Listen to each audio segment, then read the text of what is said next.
السلام علیکم ورحمۃ اللہ وبرکاتہ۔ عبدالحنان عطاری صاحب نے پوچھا ہے کہ بد مذہبوں کے ساتھ دوستی لگانا اور انہیں اپنے مذہبی پروگراموں میں دعوت دینا بلانا کیسا ہے؟ عبدالحنان صاحب، بد مذہبوں کو اپنے پروگراموں میں بلانا اور ان کے ساتھ دوستی لگانا اسلام کی روح سے درست نہیں ہے۔ یہ بات ملحوظ رہنی چاہیے کہ یہاں دوستی کا معاملہ آپ پوچھ رہے ہیں، اس لیے میں اسی کے مطابق جواب دینے کی کوشش کروں گا۔ تو یہ درست نہیں ہے۔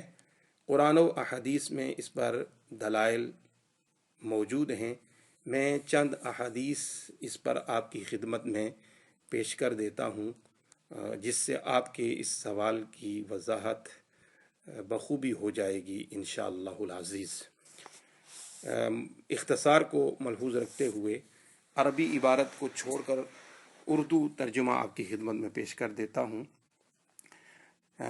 یہ حدیث ہے کہ حضرت ابراہیم بن میسرہ رضی اللہ تعالیٰ عنہ نے کہا کہ رسول کریم علیہ الصلاۃ والتسلیم نے فرمایا کہ جس نے کسی بد مذہب کی تعظیم و توقیر کی تو اس نے اسلام کے ڈھانے پر مدد دی۔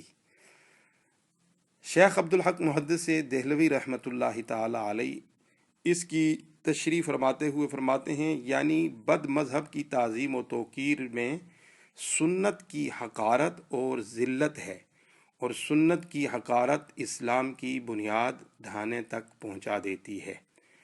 دوسری حدیث حضرت انس رضی اللہ تعالیٰ عنہ سے روایت ہے، انہوں نے کہا کہ سرکار اقدس صلی اللہ تعالیٰ علیہ وآلہ وسلم نے فرمایا کہ جب تم کسی بد مذہب کو دیکھو تو اس کے سامنے ترش روی سے پیش آؤ، اس لیے کہ خدا تعالی ہر بد مذہب کو دشمن رکھتا ہے۔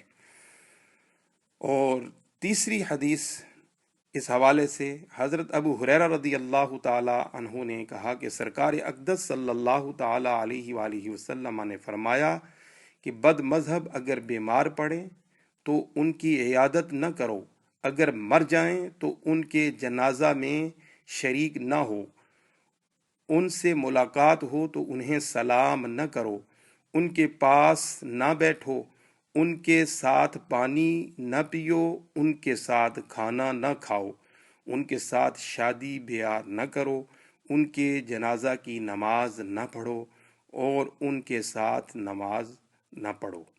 تو یہ احادیث جو ہیں اس بات کی وضاحت کر رہی ہیں کہ ان کے ساتھ محبت اور دوستی قائم کرنا اور ان کو تعظیم دینا، ان کی عزت کرنا، اس سے اسلام نے منع کیا، اس لیے کہ بد مذہب اللہ اور اس کے رسول کے دشمن ہیں، اور اللہ اور اس کے رسول کے دشمنوں کے ساتھ کوئی مومن مسلمان محبت نہیں رکھ سکتا۔